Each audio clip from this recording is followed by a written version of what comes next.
that you are not sure whether even one person is going to heaven.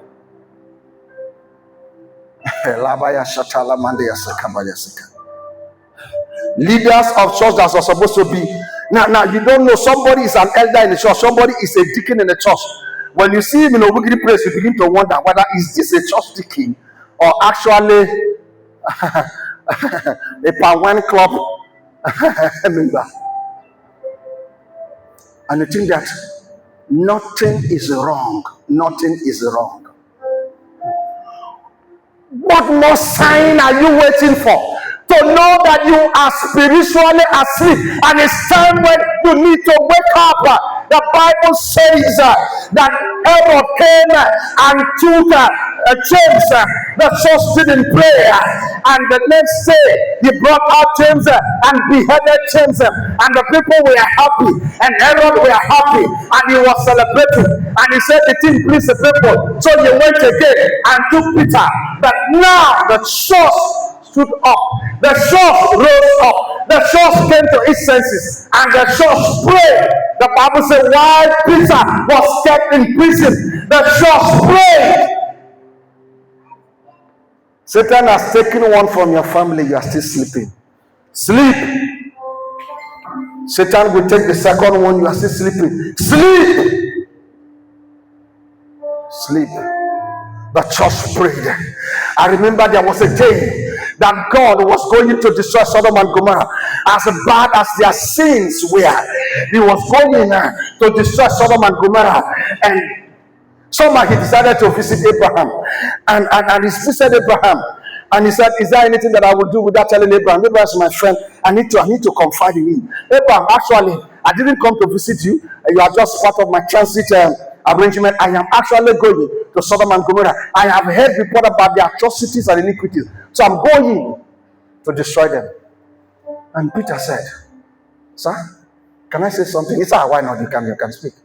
He said, if you see 50 persons, are you going to save them? He kept interceding until he ended. God said, if I see, I will. But God did not see the number. And yet, even though the intercession was inconclusive, like Nigerian election, because of the intercession of Abraham, when the angels went, they saved the family of Lot. Because the angels and God knew that the reason why Abraham was interceding, his interest was Lot. It does not matter whether you know how to pray. Anything that you say, the thing is that God knows the burden. Do you have a burden for your family? Do you have a burden for your life? Do you have a burden for your business? Do you have a burden for your society? Do you have a burden for the church? He's looking for burden bearers.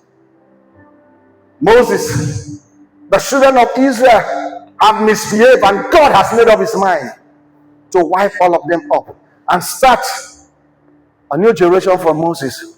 Moses said, if you don't take these people to the promised land that you open your mouth and said, people will not even believe the reason that you are giving. They will say that you are not strong enough to do what you say. You are not a God that keeps his word. And this, if you don't want to keep these people and take them to the promised land, then remove my name from the book of life. Let me go to hell and suffer in hell if these people will not enter the promised land. And God felt that this is serious. He said, Moses, I have repented. One day, Queen Esther was so comfortable in her palace because for her, like some of us think, I have hammer, I don't blow. From being an orphan, no mother, no father, and all that suffering in a safe country, God has blessed me now. I am a queen. Everything is abundant. And she was there. She didn't know that they have passed a degree, that all our people will be killed. She was there. Just like I've come to tell you, there is a degree that Satan has passed. You must rise up. And Mordecai came and said, Esther, you are here doing royalty. People are serving you and giving you chicken and all of that. And you are happy. Listen, you don't know that you were brought to this kingdom, to this palace at a time like this, such a time like this, to intercede. Just like you were brought in church today because God wants you to stand up for your family. You were brought in church today because God wants you to stand up for your children. You are brought in church today because God wants you to stand up for your marriage. You are brought in church today because you can pray for your parents. God is looking for that person. After Mordecai finished with Esther, Esther said, I will go to the king, and if I perish, let me perish. Somebody need to say, if I perish, I perish. Time will fail me to talk about Isaiah. When God was looking for who to send, Isaiah said, here I am, Lord, send me.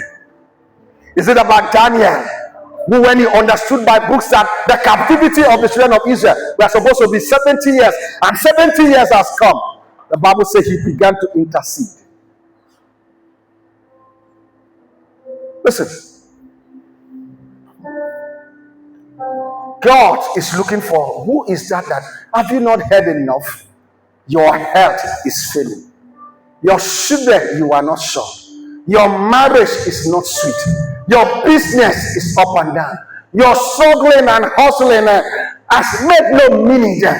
Every time you are bounded with problem, yes, we know that as long as you're alive, problem will not end. That when the problem is overwhelming you, it's not of God. When the problem is overwhelming, it's not of God. It's not of God. God is seeking for mothers we will stand. For fathers, we will stand. For young men and women, we will stand. We will stand. I remember, sometimes, oh my God. You see, you can say that I'm coming to church. I appreciate the fact that you come to church. But how you come to church is very important. How you come to church is very important. I remember there used to be a time when church closed, you won't see people rushing home.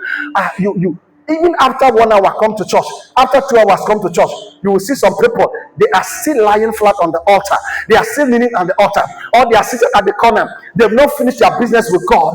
They are telling God others can go. But God, there is something that I have that is more serious than other people. Maybe they don't have problem, but God, you need to answer this my prayer point. And they are still sorting it out with God. I remember there were days in those days that believers will come to church. It's not the church day, it's not the program day, that they just want to stay in church and they want to talk to God because they have a problem they want God to settle. I remember there are times in those days that the church has not declared a fast. Believers will just say, this Saturday I want to fast, this Friday I want to fast, and I want to be in the house of God because there are things that are going on in my house and I must rise up and fight.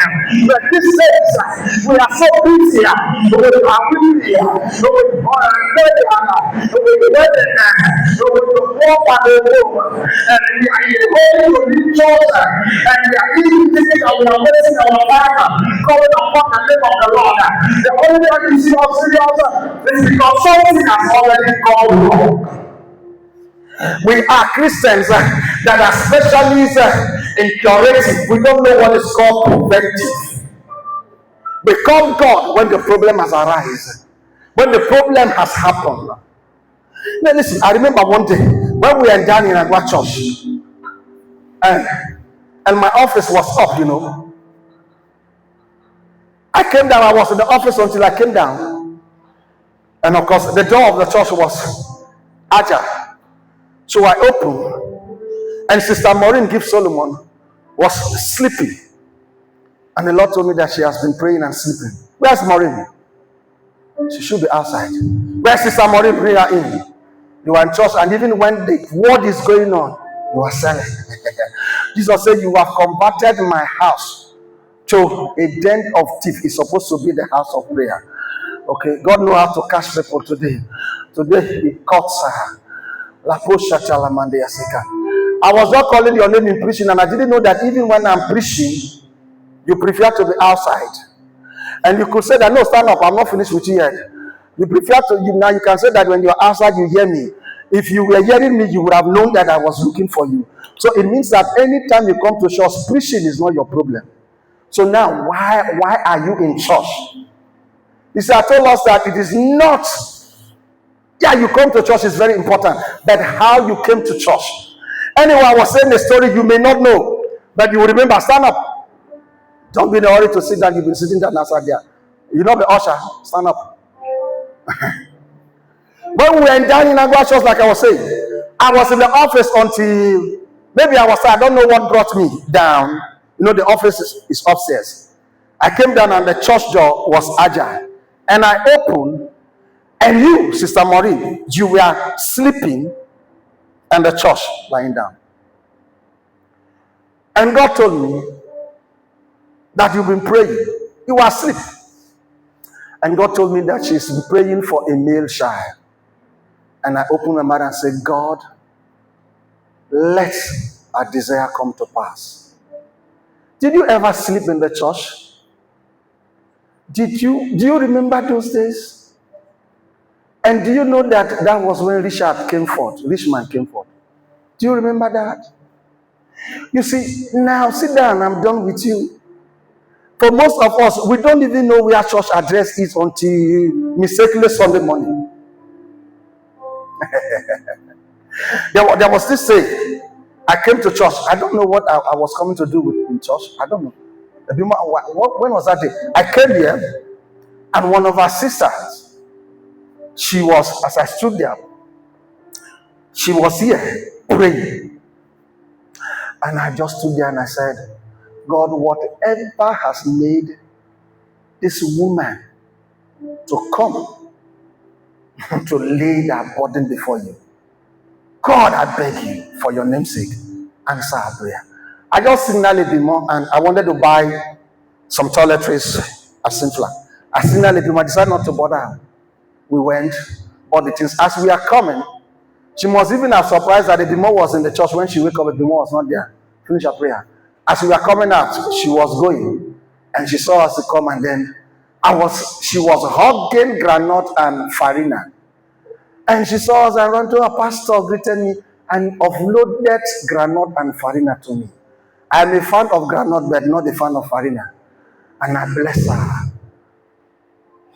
And I had burden to pray for her since after that. Have you not seen enough? Have you not heard enough? Have you? What more sign do you need to see in your family, in your life, before you know that Satan is all out?